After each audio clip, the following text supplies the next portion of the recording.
happenings with the Michigan Dog Man. He's here tonight to tell you all about what happened.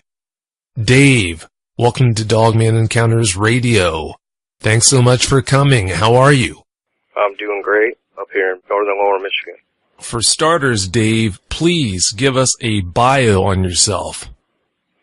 Okay, I'm 44 years old, born in Michigan.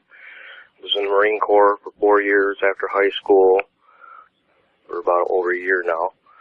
Doing all right. Besides being in the Marines, what type of experience do you have out in the woods? And especially, what type of experience did you have in the woods before you had your first encounter? Well, before I had my first encounter, I would always, as a kid, came to northern Michigan, came fishing streams, walked up and down streams by myself since I was like 7, 8 years old. My dad gave me a lot of freedom when I was a child, and I'd just take off all day, come back at night, and we're up north, so it's really nothing can happen to you except for, maybe a bear or a wild animal, but all the time, even when I was a kid, I'd take a knife with me or something, when I was older, I used to carry a sidearm, but I don't do that anymore. 45. But, besides that, I mean, it's after I had the encounter that I really started getting into doing the woods thing. But when I was in the Marines, of course, they teach you, how to hide, blend in, stealthy tactics, where you're not going to be discovered by, anything, not let alone people. Growing up, did you watch shows on Bigfoot? Did you have a fascination with that kind of thing? I loved the In Search of One with Leonard Nimoy. That kind of got me into it, but it was more my experiences that really got me into it. I was a non-believer before I heard my first sighting of a dogman. And I didn't believe in that stuff, and I thought it was pure nonsense. Well, that wouldn't make you any different from most people. Before you had your first encounter, what did you think of people who came forward claiming that they had seen a Bigfoot or maybe even back then had seen a dog man?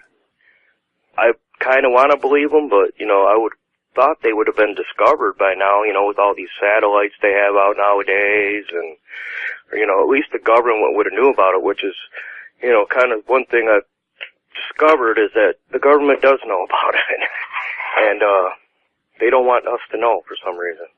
I don't know why. You go out searching for dogmen and Sasquatch. At night, yes. I'll go out at night, say about 2, 3 in the morning, and I'll go till maybe 5, 5:30. I do this 2 to 3 nights a week to go around walking, this and that. I'll carry like a bear spray, or I actually have a post office spray for dogs. I carry that with me. I've never had where I've had to use it except one time on a bear, but that was wasp spray I used then. But since in the last 19 years, I've been in the woods a whole lot, except the winter time. It's just too brutal cold up here to be walking around in the winter time. It gets like 30 below and stuff. So everywhere I went has only been in Michigan, pretty much. When I went to Florida and visit, I explored around a little bit, but everything I've experienced that I'm going to talk about today was only in northern lower Michigan. What kind of evidence have you collected in the field? Footprints. Yesterday, after hearing noises for the last 3 or 4 days around here, like howls, weird things going on, I've collected over probably about 50 footprints. I've found little structures. One time, here's a good story. I have a food plot where I take food to feed all the animals, deer. It just grows every year because I have so much stuff growing there, apple trees, etc. Well, out of season, I had brought some apples. I brought 8 little apples and put them in my gifting spot is what I call it. And I came back the next day, and these 8 little nice shiny little rocks right in the same spot, right where I left the apples. Now, I can't explain that, and that's the weirdest thing ever, but that's what happened. Besides that bear you mentioned running into, have you had any other close calls while you've been out there? When it all started 19 years ago, I had a job in Reed City, which is about 10 miles from where my dad's house is here. I'd stay with my dad sometimes, and I also had a place in town, so I'd be back and forth was on the way to work. It was probably about 6 in the morning because I had to be there at 6:30. And I had seen something run across the road. So, and at that time, every day, I started watching at that spot. About 3 days later, I saw what I thought at the time was a Bigfoot. It ran across the road. It stopped on the other side of the road. And I actually could see the saliva dripping out of its mouth. That's how close it was to me.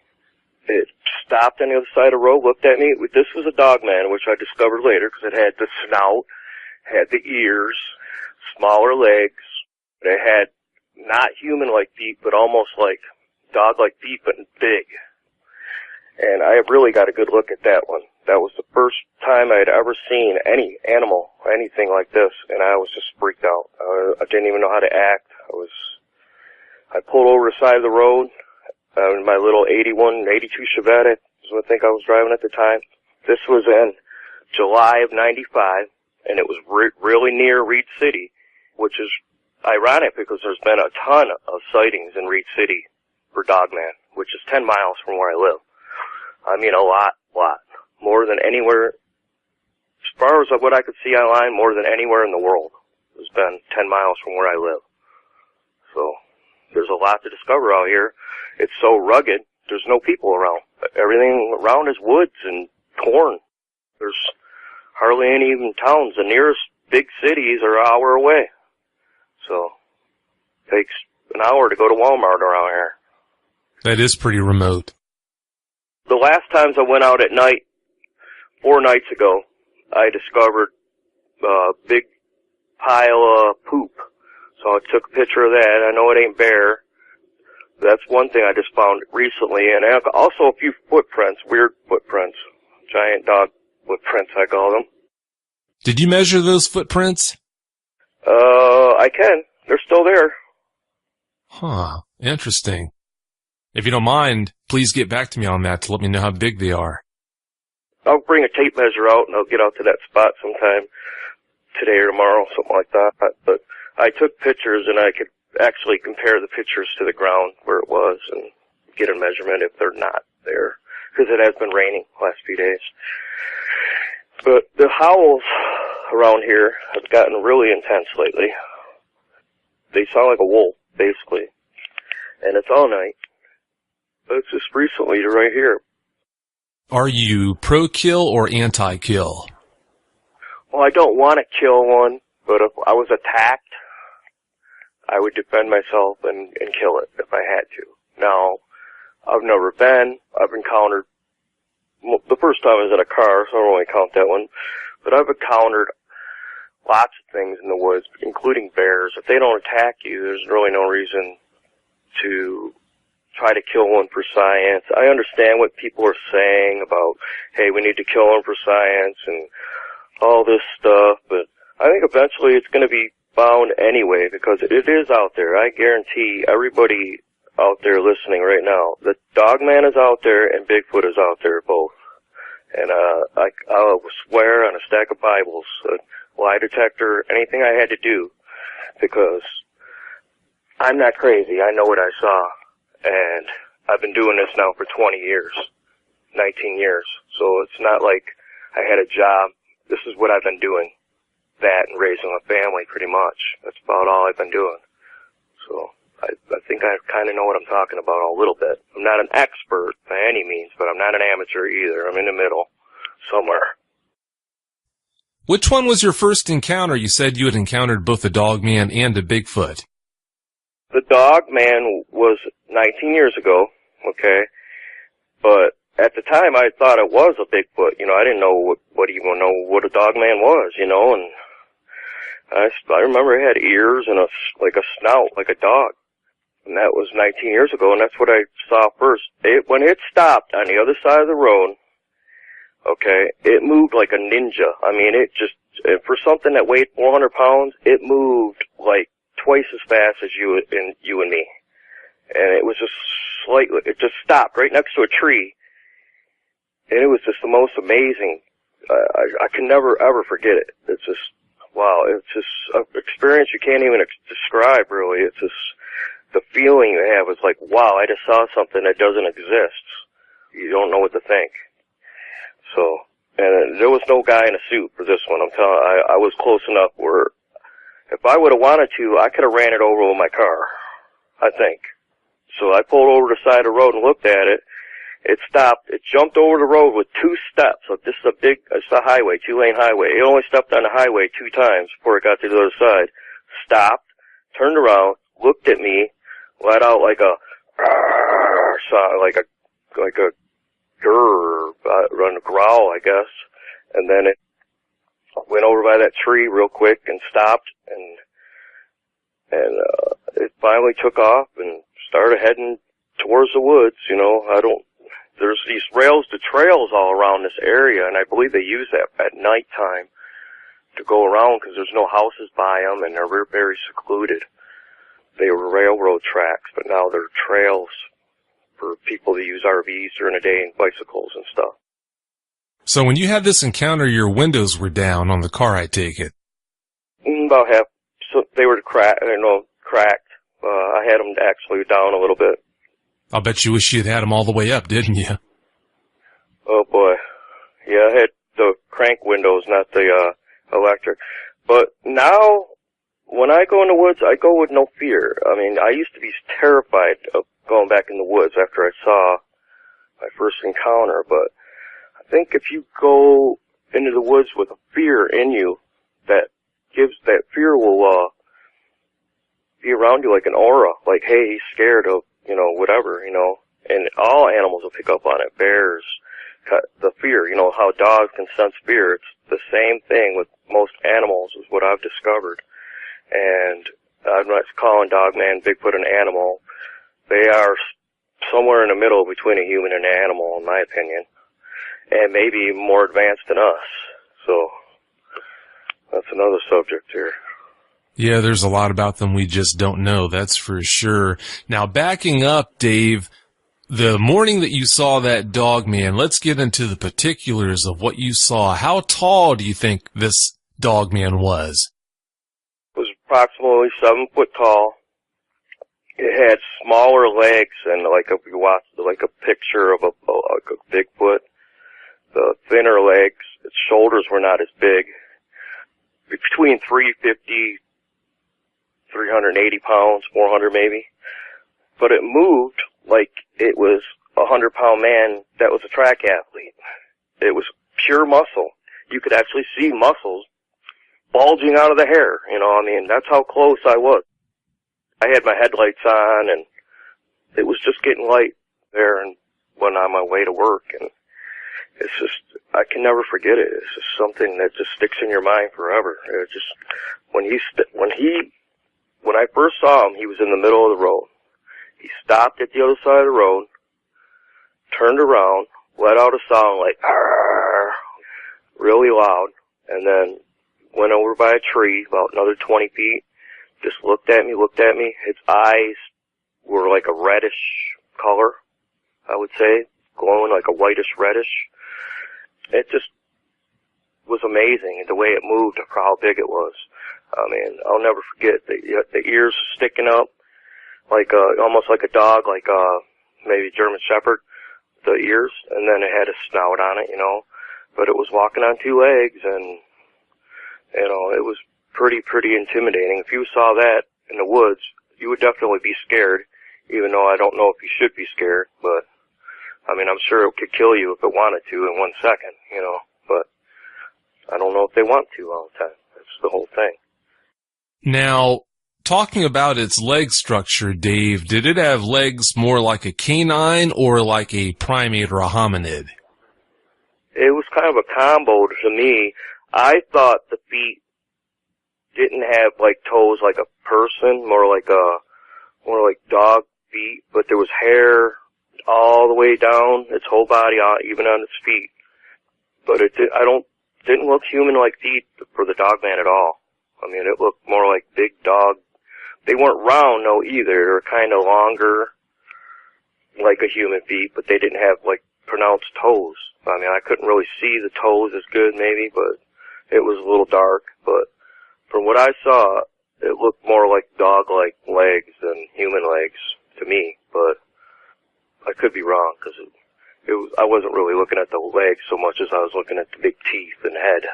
I can't say I blame you. That's where I think I'd be focusing. Talking about the legs, the dogman you saw, do you remember if it did have conventional knees like a hominid, or you said the legs were, in a way, canine-like? Did it have that reverse knee look that a canine has got? Yes, it did. Like a bowed leg, almost. A little bit, but not in between, almost in between. Like a little bit human, but not quite. In between dog legs and human legs, the way I could explain it. A little bowed, like a dog's, yes. You said that you don't think they're as dangerous as most people think they are. From what you're saying, you don't think that people that venture out into the woods unarmed necessarily have anything to worry about if those things are around? 99 times out of 100, they're going to be scared of you and try to get away from you. The only way is if they had something they were protecting in the area and you started going towards that. Like say a dog's protecting a bone, or they're territorial to me. The ones I've come across, it's more like you're invading their space. So that's what I think. I don't think they're as dangerous as people think, even though they are very scary and very, very, very, very big, and it looks like they could tear you apart in 1 second if they wanted to.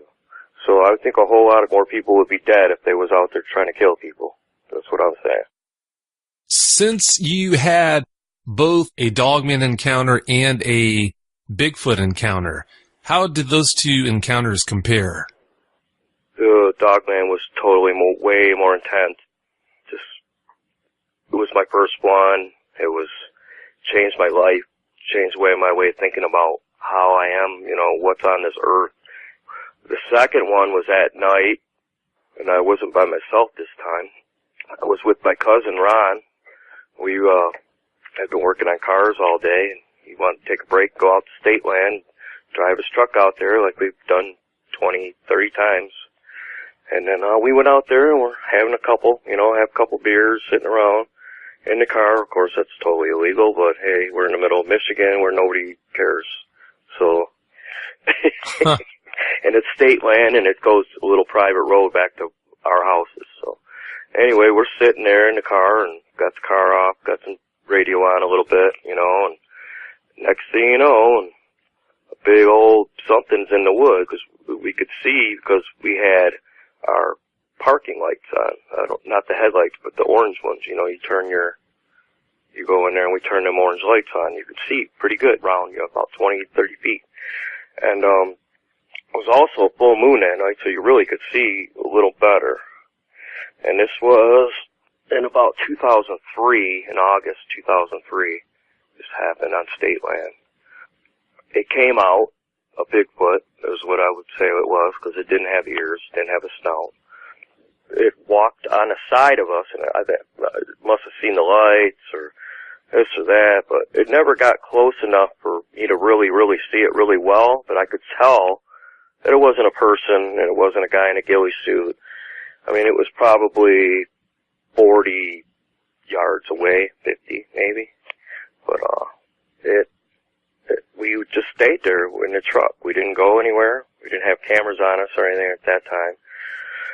We just stayed there in the truck, and we're just looking around. And finally, it walked off after like 2 minutes after seeing it, and we didn't see it anymore. But we kept hearing, all these howls, and actually a tree knock that night, which I didn't even know what that was at the time. But something knocking on trees, and that spot is a spot I go to still to this day. And I've had success seeing things and catching glimpses of things. Never had a sighting like the first one. No, I don't know if I ever will. But you try. You keep trying, that's all you can do. When you had that second encounter, did you handle that better than the first? It sounds like you did. The second one, my cousin's like, dude, what did we just see? Blah, blah, blah, blah. He didn't tell any of his family about it, though, when he first saw it.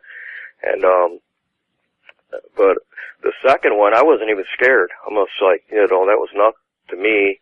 It didn't seem dangerous at all. I mean, it didn't seem like it wanted us gone or anything, because it probably would have let us know. You know, it is a little 2-track road we were on. You know, we were in the middle of the woods, yeah, but I mean, we weren't out of the car trying to bother things or anything. We were sitting in the car. Now, both these times I was in a car, believe it or not.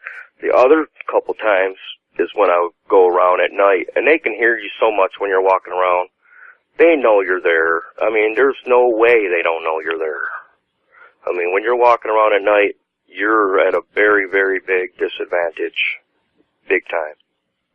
They live there in the woods. We don't. Big difference. With all the research you've done, what kind of tips do you have for an inexperienced researcher who wants to get out there in the field and do what you do? It depends what you want to find. I mean, for Bigfoot sightings, you know, I'm an admin for Bigfoot community, and a lot of times, you know, those great people on there, but a lot of times I'll say, you know, you got to find a spot. We'll check out the BFRO reports. For every state, there's one, and that's from Mr. Moneymaker's group. They'll tell you when it's the most recent sighting, what county, approximately where. Then, you know, you got to put your time in. You can't just go, okay, we're going to go Bigfooting, you know, and go one time for an hour. Well, it don't work like that. You got to put hours and hours and hours and hours and hours and hours. I mean, I'm sorry to say it, but it's a lot of hard work. You know, it ain't like you're going to go see one. The best way is by accident, like I did the first time. That's easy. When you're looking for them, it's a whole lot harder. Now, you've got a website that acts as a database for people who have had encounters. Please tell us about that website. Oh, well, it was started by Adam Bird, and I agreed to take it over because I've actually, you know, had a dogman sighting, and we have about 500 members. It's private right now. If you would ask me on Facebook, David Keilman, Keilman, you could add me as a friend, and I could add you on the Dogman Believer site. Also, Vic's on there, posts his radio show and everything like that, and I appreciate what he does on there too. But I try to post something every day about dogman, wolfmen, werewolves, which are connected, Rougarou, shapeshifter, something related to dogman every day on there. And the people on there are great. It's like they share pictures. I mean, they'll share experience. The trick, I'm trying to get people to do what I did. I haven't shared none of this information with anybody. And me coming on this radio show is kind of like a coming out for me to, you know, let people know there are animals out there we can't explain. And Dogman is definitely one of them. And our Facebook group helps people, whether they're new to Dogman, helps them, you know, like how if you're scared, maybe you need a dog spray at your house, or maybe you need a air horn. These are all things that can maybe scare them away, you know, if you were frightened or they came around your house, something like that. But I try to help people on there with their experiences and understand that this is not a new thing. This has been on for hundreds and hundreds of years. You go back in the all the Indian lores have, you know, Dogman, they have Bigfoot. They didn't make stories up about things that didn't exist. I mean, they would try to explain them through the stories. Maybe they were a little off on their stories, but, you know, isn't everybody? I mean, nobody's perfect.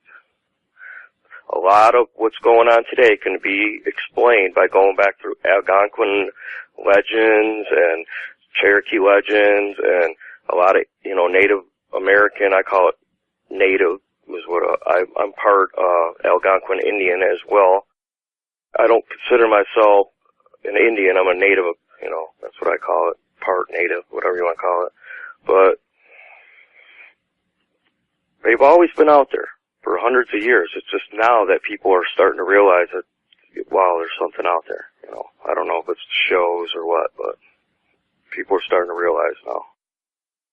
With all the people that contact you, Dave, to share the details of their encounters with you, I'm sure that you go through the same thing that I do with the people that contact me.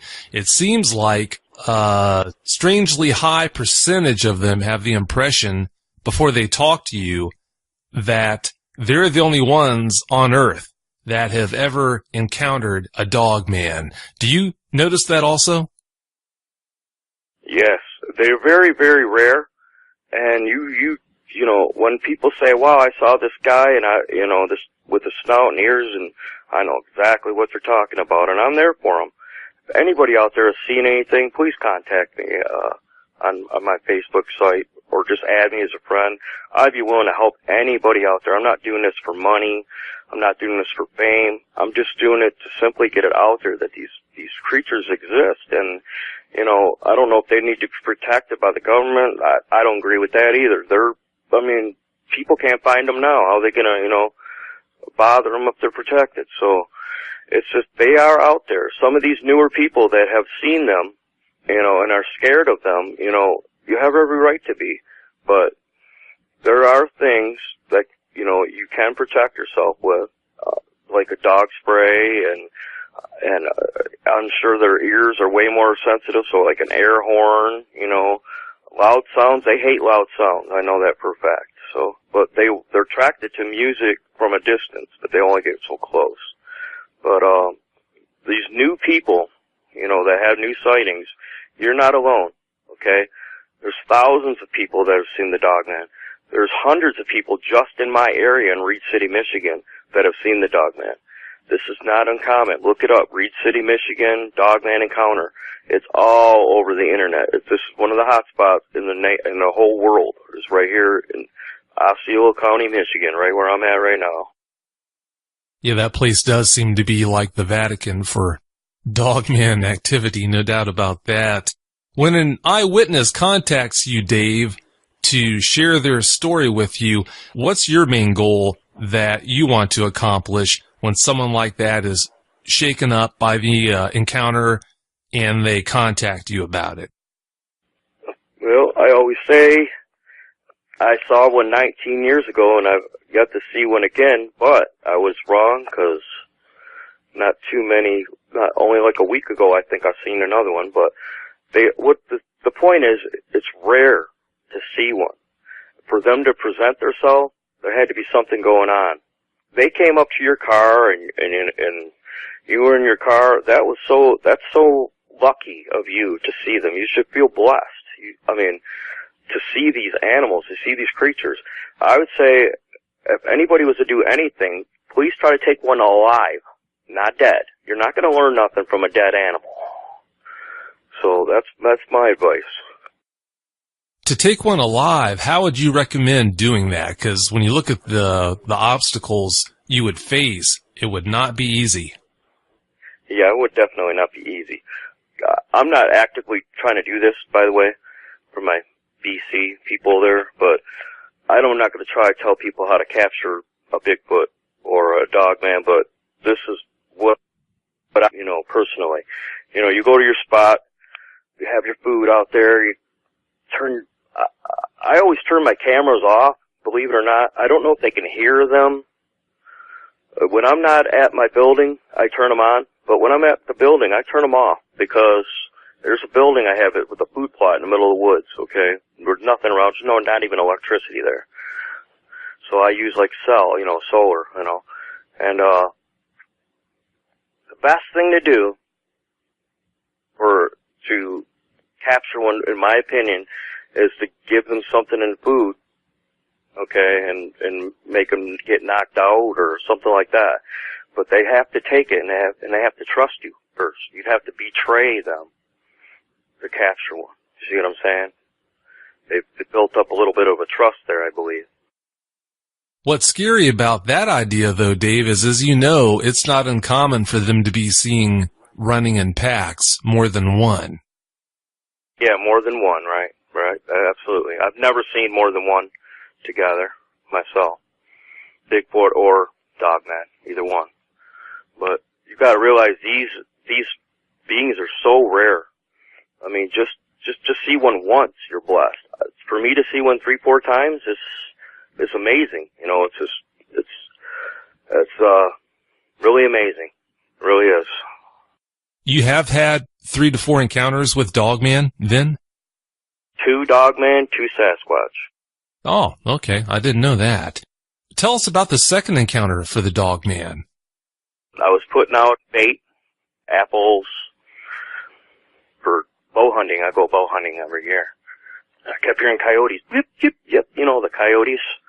And all of a sudden, one screamed out like it wasn't a coyote, like, rah, you know, like it was with them. And I was putting out food about 5 miles from my dad's, where my hunting area is, I guess I call it, even though I don't rifle hunt, I just bow hunt.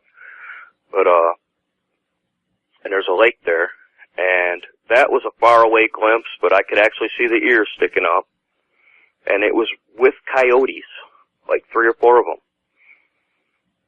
And, this was during the day, okay?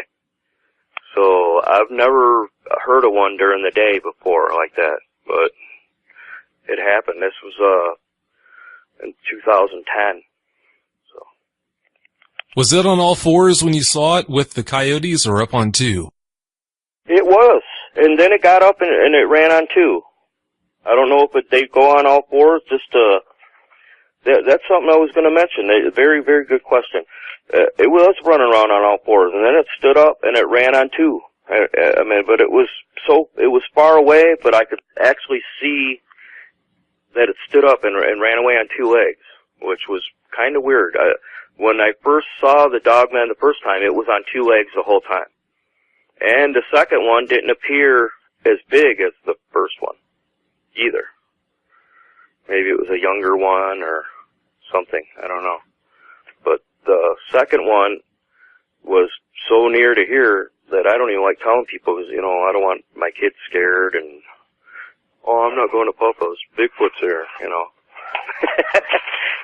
That wouldn't be good. You know. No, not for them, you know. But yeah, we live in a very secluded part of Michigan here, and it's not very many people around. So it'd be ideal for... There's lots of stories around here when they were cutting all the trees down of them seeing Sasquatches and dogmen in the 1800s. When they cut all the trees down here, you know, the lumbering. All kinds of sightings. Hundreds. And that was when they were cutting the trees down in the 1800s. So that's a long, rich history of, you know, these animals, these creatures. Going back to the second dogman that you saw, Dave, when it got up onto 2 legs and ran away, it's not unusual for someone to report seeing them stand up onto 2 legs when they are confronted with a fence or some other type of reason for standing up on 2 legs and running. Did you see yours face any type of an obstacle or a good reason to stand up on 2 legs and run away? I think maybe it runs faster that way. That's the only thing I could think of, because I purposely made a big sound, and then they ran away, because I didn't like the coyotes being by me. I purposely, you know, like hit a tree so they would run away. I didn't want the coyotes to come by me, because they will bite you. They will get you. And of course, I don't want dogman to come real near to me either. I don't think they would hug me. Yeah, probably not. Kind of makes you wonder if they would act a little differently if they were with a pack of coyotes, maybe be a little more cheeky or something. Like, yeah, these are my attack dogs, you know. Yeah, that wouldn't be good. No, that's an idea. I mean, it's just amazing that you know, some of these people that have been up here all these years, never seen nothing like that, but they don't take the time to look. You gotta take the time to look. If you don't take the time to look, you won't find nothing. If you're on the computer watching, YouTube all day and playing on your phone all day, you're not going to find nothing in the woods. It's funny how that works, isn't it? Yeah. Was there a main turning point that made you decide to go ahead and create that website so that people could contact you? Adam actually created the website and I took it over, but I was one of the first ones that he asked, because he knew, you know, that I had seen a dogman. And was very interested. He just had too much, Adam Bird had way too much going on. He has like 10 Facebook pages, and he's constantly traveling around all over the whole world and stuff looking for things. But when he turned that over to me, I was already one of the main posters on there and doing most of the work anyway. So he's like, well, yeah, you might as well just take it over, you know. So he agreed with it, you know. Well, that makes sense. Yeah, 10 of those is a lot to try and maintain. I can't imagine that. Yeah, way too many. I'm an admin on 2, and that's enough for me.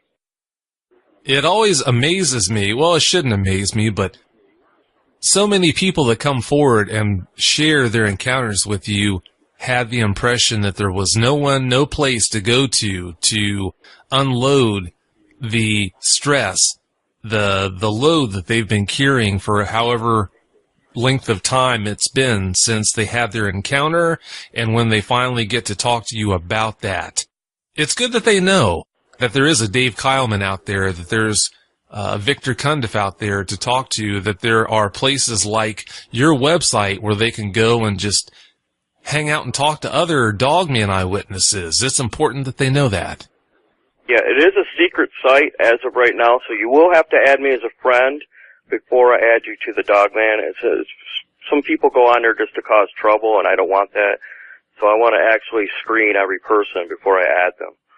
So that's what I've been doing lately, and it's working. So if someone listens to this podcast, Dave, and they don't have access to the link that I've posted on my website so that they can find you to approach you about joining that Facebook page. yeah, I'll spell my name out. It's DAVIDKEILMAN, and I am a senior, but it's not senior on there. And you can add me as a friend, and I don't care if there's 1,000 of you. I will go through every one of you and put you on Dogman Believer site, and we can work on this, and we can learn together. It can be done. Well, Dave, I definitely appreciate your time. Thanks so much for coming on. Do you have any closing points you'd like to make for listeners? Just, if you want to see a Dogman, if you want to see a Sasquatch, get out there at nighttime in the woods. I use marine tactics a lot of times. I will cover myself with leaves and lay on the ground for 3-4 hours at a time. Just watch. I mean, a lot of people don't have the gumption or the nerve to do that, to lay on the ground, or patience to do that. But if you really want to see something, you have to go to an area that's been known to have sightings. There's people that have active things going on right now. If I had the money and resources, I would be on my way to Missouri right now to go see a certain lady that he's going to have on the show coming up, I believe, soon. Next Friday or something, Dick? Actually, this particular lady is from Kentucky. She's not from Missouri, okay. but... All right, okay. Well, there's another one out there that I really want to go to her house. There's some very active things going on. She's by an Indian burial ground in, yeah, she's in Iowa. Iowa, thank you, Iowa. Yeah, there's definitely something going on there big time right now. Yeah, the lady that you're talking about, there is, for the longest time, there's been crazy amounts of Dogman activity on her property and Bigfoot activity. Absolutely. She has both, and it is so secluded there, as I am here, that it could happen like that. And also there's the native connection as we have here. So it's all just connected somehow. We just got to put the pieces together, and, that's how we're going to do it, is get it out there and work together. And we can't do this by fighting and arguing with each other. We can agree to disagree on certain things, and it's just, nobody's wrong, because nobody's an expert. I never say, hey, you're wrong. That ain't how it is. I've never said that. And I never will, because I don't know it all. Nobody knows it all. Isn't that the truth? Well, thanks again, Dave, so much for coming on. It's been great talking with you. I really appreciate it. No problem. Maybe you'll have me again one day. Yeah, I'm looking forward to it. As you know, I'll be in touch. I'm always on your Facebook page chatting away, so yeah, won't be long. Well, thanks again. Don't be a stranger, and I will talk to you soon. All right, thank you. Have a good day. You too. Bye.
Episode 6.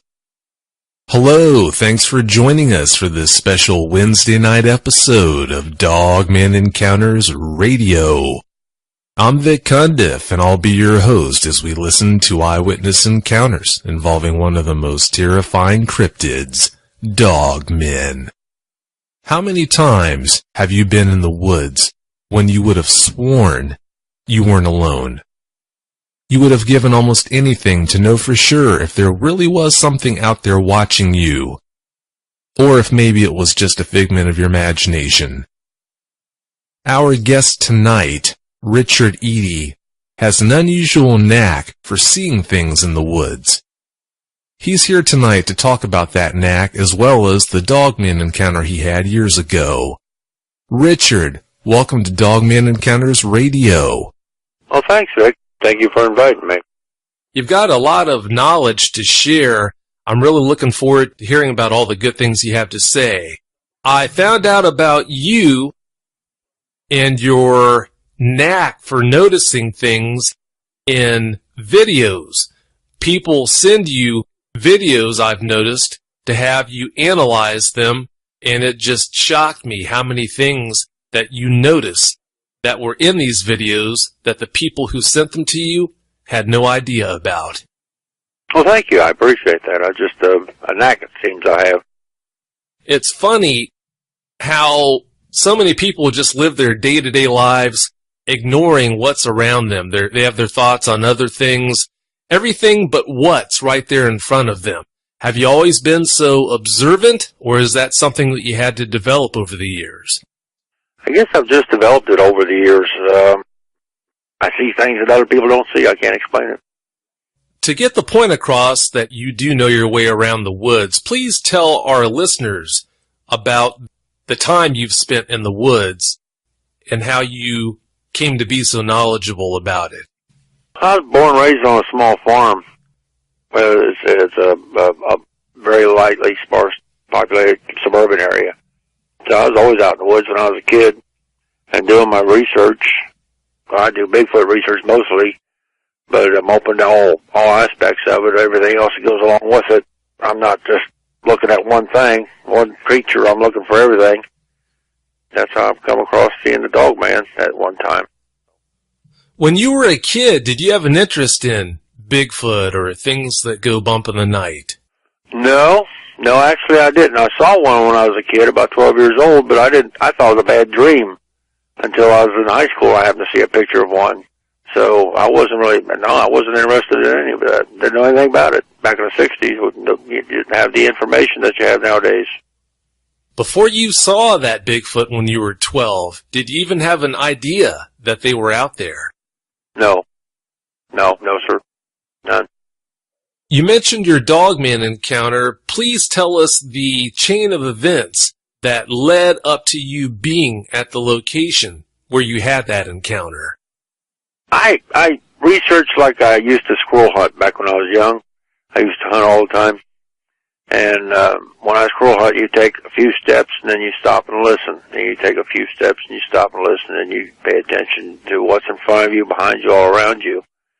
And just that one instance, I was having my camera pointing down the path I was taking, and I turned to my left on the other hill, say about 100 yards, about 50 yards away from me, the rise of the next ridge stop there was this thing standing there looking right straight at me, and it was a dogman, no doubt in my mind. How far away was it? I'm guessing about 50, 60 yards away, something like that. Might be a little bit more. Not much more than that, I don't think. Wow, that's pretty close. Was there anything between you and that dogman blocking your view of it?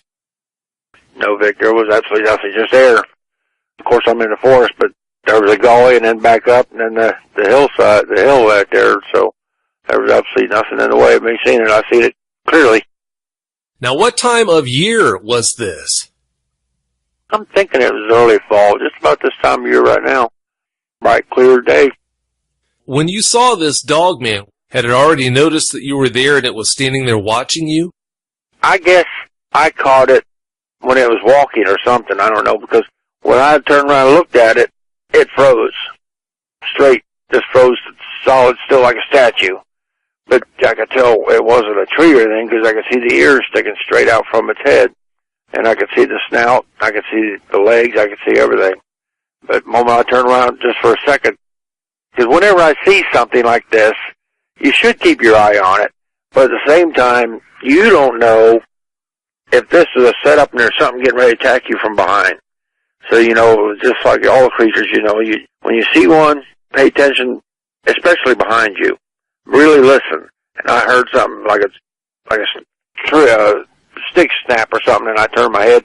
When I looked back around, it was gone. Wow, that really makes you wonder if it wasn't alone and one of its buddies did distract you so that it could disappear. Yeah, I don't know. I'm just always, when I'm out there without any firearm or anything, I'm just out there with a stick and my camera. I'm just trying to stay aware of everything around me. Since it was 50 to 60 yards away and nothing was blocking your view of it, you obviously got a really good view of how it looked. As far as size goes, how tall was it? I'd say approximately about 7 feet tall. 7.5 feet tall. That's pretty normal for size. As far as weight goes, how much do you think it weighed? Oh, probably about good 300 pounds, I guess. It wasn't fat or anything. I mean, it was slim and well built, but just from some of the muscular, I guess you'd say, so muscle weighs quite a bit. I'm guessing probably right around 300 pounds. On prior shows, I've mentioned the fact that I'm convinced that there are two different types of cryptids out there that people refer to as being dogmen. You've got a canine type that basically, in most cases, looks like a wolf that's standing upright on two legs. You've also got a type of cryptid that looks more Bigfoot-like, but it's got a snout, whereas obviously Bigfoot does not. Sasquatches do not. This one that you saw, I take it was standing facing you so that you didn't get to see a side profile of its muzzle, correct? No, I did get to see a side profile. I saw the frontal view of the body, but the side profile of the snout, and I'd say the snout looked like a German Shepherd almost. So it did have an elongated snout, just like a wolf or a German Shepherd then? Yes, sir. Yes. As far as its legs went, did its legs look canine with that backwards knee look? Absolutely canine, yes. What state was this in? In southwest Ohio. Southwest Ohio, okay. Now, as far as color goes, was this one black, or if not, what kind of color? Brown. It's about the same brown as what you have on a German Shepherd, that sandy brown color. Did its fur look long, about the same length as a German Shepherd's? Yeah, pretty close. But now its legs were different. I mean, the legs were the same as a dog, but you know how a hyena is speckled? From the waist down, it had like polka dots. Black rings in the fur, on the brown fur, all the way down. Oh, interesting. Did you notice, as far as its arms went, or upper limbs go, were they unnaturally long in appearance, or did they look fairly normal length for, say, a wolf that was up on two legs? You know, I saw the front legs, sitting there trying to remember. I guess they looked about normal except for the hands. The hands looked like, more like our hands, only being dog paws. I think I follow you. Could you explain that a little more? Well, it's like the fingers look like they were sticking out like our fingers would, unnatural for a dog with a thumb, like our thumb, but it was covered in fur and had looked like it had claws like a dog, but they were moving like we move our hands instead of the way a dog would with paws. Oh, that makes sense. But I didn't really see it move because it was sticking still, but just the way it was standing there with its fingers splayed out, that's the way it looked. It looked more human-like than animal. Did you ever hear it make any sounds? No. You were 50 to 60 yards away, so it might not have been likely that you would have smelled anything, but I still need to ask. No, there was no odor whatsoever. After that twig or stick snapped behind you. Did that plant the seed? You already mentioned that you're always aware to the fact in a situation like that it might be a setup. There might be more than one. Did that whole idea that it was not alone, especially after that stick snapped, was that at the front of your thoughts, or were you just mainly focused on that one in front of you? No, I'm always focused on what's around me when I'm out in the woods. What do you have to say, Rick, about people that go out camping, unarmed, alone, that have no idea that these things are out there?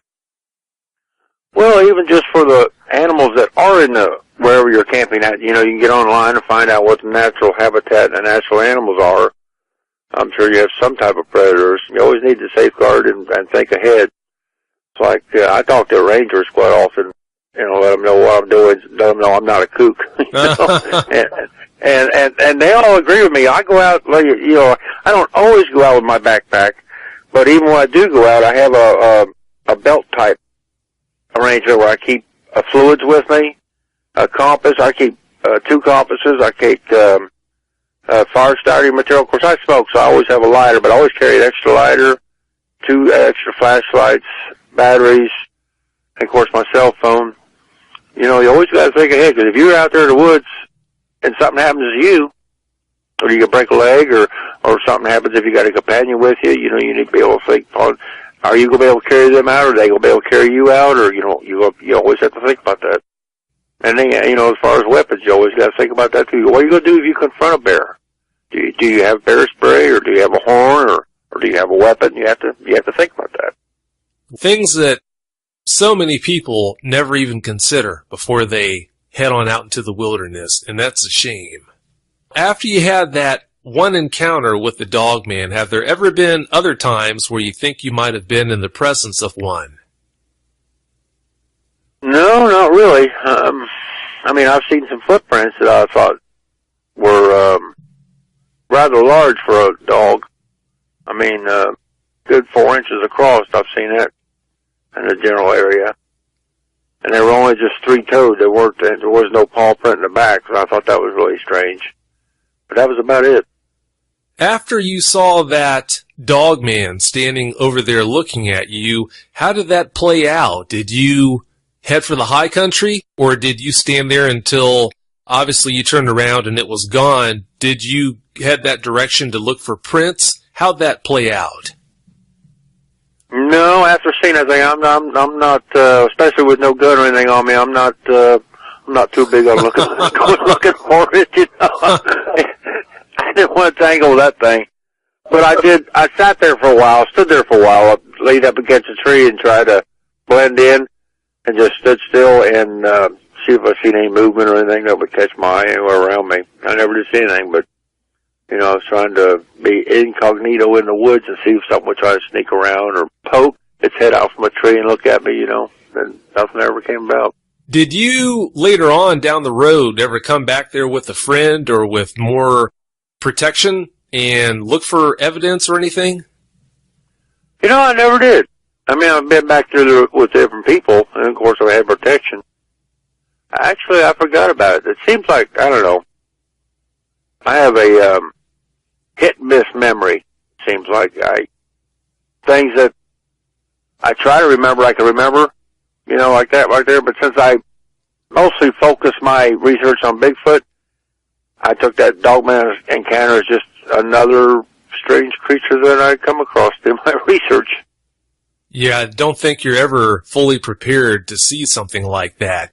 Bigfoot is all over the news, obviously. You can't hardly turn on the TV without seeing a show about Bigfoot.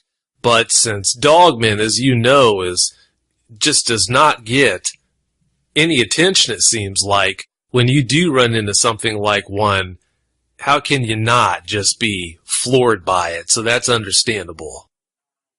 Most of the people that have sent you videos to analyze, Rick, have been related to Bigfoot, but I've seen on YouTube some videos that people have sent to you that just might contain dogmen. Could you talk about some of those videos and what you found in them? Oh yeah, there was on YouTube. I'm 73 Roadrunner 1, and it was some different people that they weren't actually send them to me. What happens if I see a video that I like, and I'll email the person, or I'll get on YouTube, and I'll write out, hey, can I have permission to review it? And if, you have to ask permission first nowadays. In the old days you didn't have to, but now you do. And if they say okay, then I'll go ahead and do a review. And I said, is it okay if I posted my review on there? And they said, well, can I, look at it first? And if they okay it, then I go ahead and do it. But TCSJR Bigfoot, he and Blue Tracker 1 were doing a video, and I happened to capture where a limb broke behind him. And when I slowed it down, and I have no fancy equipment or anything, all thing I have is the same computer and screen that you have, and a mouse. And all I do is just take my index finger and start really fast with the mouse. That's the only thing I do. And when I slowed the video down, you could see right there behind him, not very far behind him, there was something back there broke a limb over it. It doesn't look like a Bigfoot. It doesn't look exactly like a dogman because the snout's missing, but everything else about it looks like a dogman. So I don't know what it is. That is a really interesting video for anyone that hasn't seen that.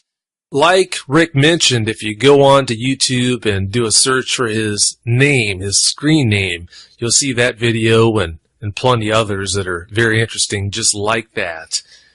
I didn't ask you, Rick, do you go out looking for dogmen, trying to seek out a possible encounter now?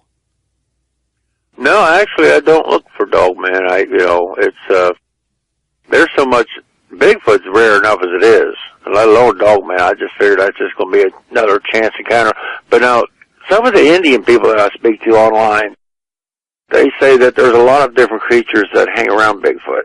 A lot of them that the Indians were terrified of, and Indians aren't afraid of anything that I know of. Dogman is one of them they're afraid of. I've done a lot of research, and there's a possibility that dogman and all that is related to some of the Egyptian deities. I've kind of been going down that line, see if any of them of the pictures of the deities from the Egyptian times look similar to what I saw. I'm not up on all of them, but yeah, I was going through the male ones. I haven't gone through the female ones yet. I don't know the one I looked at, being canine, you're not going to have the same body references as you do with a Bigfoot or a woman or a man, or, You're not going to be able to tell a male from a female on a dog man like you can Bigfoot or with people. That makes sense. I can't remember once hearing an eyewitness say that they noticed any genitalia on a dogman that they saw. Yeah, the only difference you'd have would be the tits. If one was nursing pups or something, that's the only thing you'd be able to tell that I know of. You just hit on something I want to talk about at least a little bit. It's obvious in Native American culture you see totem poles reflecting the existence of Sasquatch, but I can't remember ever seeing any references like that to dogmen. I'm not saying that Native Americans didn't have dogmen as even a big part of their culture, but from talking to your Native American friends, have they shared with you why you just don't seem to see dogmen being mentioned publicly in their culture? No, I haven't. I didn't really ask them anything about dogmen. I asked them one time about Bigfoot, and they just don't really want to talk about this stuff to us. What they told me was they exist, they're there, and that was the end of the subject. It was almost as if I was breaching a taboo subject. I wasn't privy to it. I got a real cold shoulder on that one. That was odd to me. From what I hear, that's a pretty common reaction when someone like you or me inquires about dogmen or Bigfoot. Unless you know them really well, you normally don't get much info. Yeah, it's strange because I'm engaged to one, and my mother-in-law's 99% Cherokee, and that's the answer. She was very cold about it to me, which is really odd. Wow, yeah, that is strange. I wonder, too, if it's because of their fear. I know there are a lot of Native Americans, from what I've been told, and I've heard some of them say this, that they believe talking about things like dogmen or skinwalkers tends to have a way of bringing them on. I wonder if that's lying at the base of why they don't like to talk about it. Very good, yeah. I believe there's a very good possibility of that. But that's strange, though, because when you talk about stuff, sometimes just like a mass of people thinking one item, then all of a sudden you'll start noticing it more. But when you're out in the woods, the less you think about it, the more likely you'll come across it. No, that's a good point. I never thought about that, but that does make sense. Talking about going out and looking for one of these things, what kind of advice would you have to give to someone that wants to go out and try to find a dog man? Well, take a big gun first thing. Take one big enough to break down a bear. Biggest thing when I'm doing my research and things is like, and I tell people all this all the time, is really pay attention to the shadows. If you can see the shadows going in one direction away from the sun, you got to really pay attention to the shadows, because sometimes there might be something standing on the opposite side of the tree, facing you, and right off the bat you thinking it's a shadow coming off another tree, and it might. I've seen videos where things were standing right in front of people and they didn't see them. You said pay attention to the shadows. You're looking for a shadow that's moving? Or a shadow that's opposite direction of the rest of the shadows, or a shadow that's somewhere where, if you sit there and look at the trees and where all these shadows are, and also there's one shadow that's there that you don't see where it would originate from, like a shadow of possibly a tree, but there's no tree there to cast a shadow. So there's a good possibility it's not a shadow. Oh, I see. That makes sense. I've got you. You mentioned going out prepared for running into one of these things, being armed, in other words. How dangerous do you think they are? Well, just like any wild animal, if it is true an animal, it could be very dangerous. They're extremely quiet, they're extremely fast, and, that's their environment. Given the right opportunity, I'm sure they can be very dangerous. But they seem to be, the one encounter I had, they seem to want absolutely nothing to do with us. That's one of the frustrating things about this whole phenomenon, Rick. I see more people than I should that are convinced that there's no danger associated with being in the presence of a dog man. Yes, there are loads and loads of reported encounters where people come into close proximity with one of these things and walk away unscathed. No problem. They didn't even have any aggressive display sent their way from the dog man they encountered. But there are encounters also out there where that wasn't the case. I've seen people online make comments such as that they think that dogmen are just big dogs. If you don't threaten them, there's nothing to worry about whatsoever. From what you've said, I take it you don't subscribe to that idea. No. First off, they're meat eaters. They're canine. That's what they eat, and that's what I'm made out of. All creatures out of the woods, you don't know. Are you walking, do they have young? Are they going to be protecting their young, just like bears or cougars or anything else? You don't know what their temperament or are they hungry right then? You don't know. If you're out there by yourself, if you have somebody with you, then that's even better. But if you're out there by yourself, you have to think of all contingencies and just don't take for granted what somebody sits on a couch on the internet's going to type out. Don't believe that. If you're out there in the woods, just be prepared for everything. That's what the rangers want you to be. They don't want to have to go out there looking for a body. Yeah, I'm sure that definitely wouldn't be a good situation. Going back to your encounter, who did you tell? Did you go home and tell someone about what you had seen, or did you keep it to yourself? No, I guess I kept it to myself.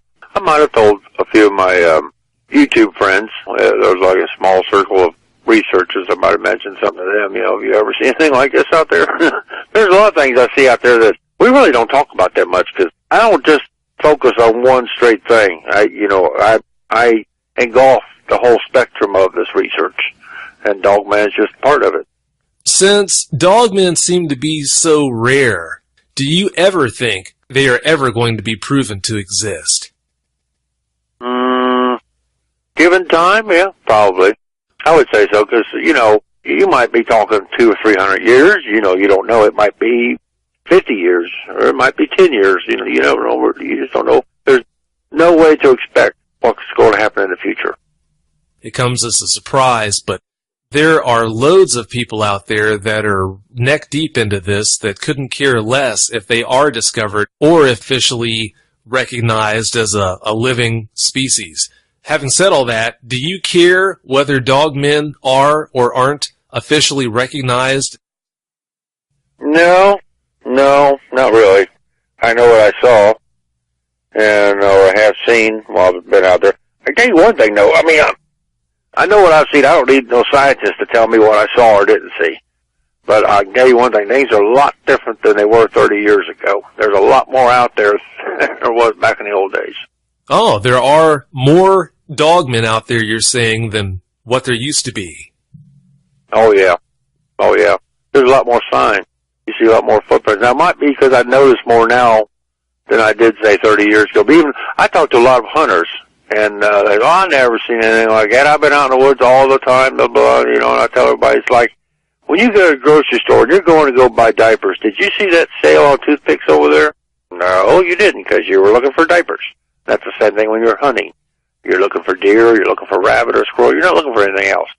So you're not going to see the dog man or the Sasquatch or, unless the one just jumps out in front of you. So there could be a lot more going on out there than anybody realizes. Also, too, if there is more sign out there now, if they're being seen more often now than how many there were that were being seen back 30 years ago, when you consider how many more people there were that were out in the woods some time ago compared to how many go out in the woods now, that should really say something about how their numbers are increasing. Having said all that, do you have any idea why it might be that their numbers are growing so much? I don't know if it's so much that their numbers are growing, but there's a lot more people now than there was before, and a lot more people going out in the woods. So it's just like opening day with deer season.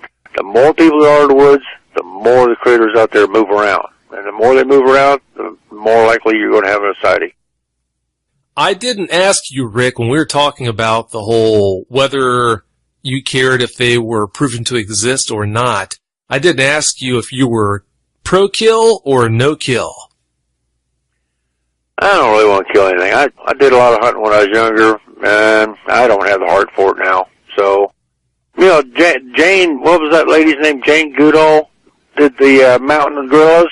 She didn't kill any of them to prove that their existence. So I'm kind of on the no-kill side. I definitely agree. I'm not a fan of the idea of going out and killing one of these things. For those out there that do subscribe to that idea, I've heard a lot of them mention ideas that I don't see how they could possibly pull it off without putting themselves in a very sticky position where they might be the ones that are done in by the situation. Yeah, I believe I honestly believe that these creatures would have retribution against you if you did something like that, or your family, who knows? I'll bet you're right. Can you imagine what would happen if you did happen to kill a dog man and it wasn't alone and its family members saw that? I can't even imagine what would happen. Yeah, I mean, there's one thing I have learned about this research is just because you're out in the woods doing your research and you think, well, I'm going out of the woods and getting in my car, I'm going to go home. Well, the things happen at home sometimes too. I'm not going into the bad side of it or anything, but you'll hear things and something's around you. Something follows you home sometimes. You just got to be careful if you're going to be going out there to shoot one. The Native Americans that you were talking to about this probably didn't touch on this. You probably didn't even ask about this, but what are your thoughts on dogmen and Bigfoot occupying the same area? I've heard it told both ways. There's a camp that believes that they mix like oil and water. They never come together, or that when a dog man or dog men come into a given area where Sasquatch are, that drives the Sasquatch off. I've also received reports from eyewitnesses telling me that they saw a dog man and Sasquatch together. What's your take on that? Any opinions? Well, the dog man was in the area where I was doing the research, and I've seen a lot of footprints from Bigfoot, and obviously they were together in that area where I was doing my research. And the Indians that I've spoken to, they said one usually is hand in hand with the other. Oh, they did say that. Mm-hmm. Oh, okay. You'd mentioned how you need to watch your P's and Q's because if you have that sounds like trouble howling in the background, is it? Yeah, it's my dog. My girlfriend and her daughter just got home, so. For anyone listening, Trouble is the name of Rick's dog. If you haven't seen Trouble, Trouble's cute as a button, I'll tell you what. A little bit bigger now, but yeah. No doubt about that. Now, you talked about being careful in what you do to them because they can have a way of possibly following you home. Does your area where you live, does it have a history of dogman encounters or activity? Not that I know of. Like you say, it's so sparsely spoken of. I've never spoken to anybody else that has an encounter or anything. So it's not fair for me. I can't really give you a good answer on that because I don't know. That's definitely a good thing, it sounds like. I don't think you'd want to have to worry about dealing with them hanging around if you have to go out and chop wood or anything. No. What, in your opinion, Rick, is the biggest mistake people that are into dogmen make? What do most of these people have wrong more often than not? As with most all cryptids, I think they just want to go up and check it out too close. I think that's the biggest thing. Keeping an open mind to everything around you, and don't be so narrow-minded. Say, well, I'm only searching for this right here. I'm only out looking for ants. I can't see the anthill, that old phrase. Can't see the forest for the trees. Right. Keep an open mind. With you being into this field for as long as you've been into it, I know you know about David Paulides' books. What's your take on the whole missing 411 postulation that, and David never did come out and say, hey, I do think it's Bigfoot, or hey, I do think it's dogmen that are causing so many people to turn up missing in national parks. But what's your whole take on that? Do you think that possibly it just might be dogmen or Sasquatch that are causing so many hikers and campers to come up missing? I don't really know. It was a good book, and I haven't read it all. There's a lot into that. A lot of it is just getting lost and then dying of dehydration or whatever. And, of course, the animals will carry off the body. I'm sure of that. You'll never find any remains. But there's possibility some of it there is related to, dogman and Bigfoot. Possibility. You've heard stories. It's another one of those things that I can't give you an honest opinion because I don't have enough information to do that. Oh, sure. What's really scary about that, though, Rick, is the fact that one book wasn't enough. There are so many instances of this happening that Dave had to write 3 books to cover, and he still didn't cover it all. Now, that's an eye-opener. Right, and the biggest thing is the fact that the Forest Service and the Park Service won't do anything about it. They won't, keep any records, or that's the bad part, because they don't want the bad publicity. I understand that, but human life is more important than the publicity. Oh, sure.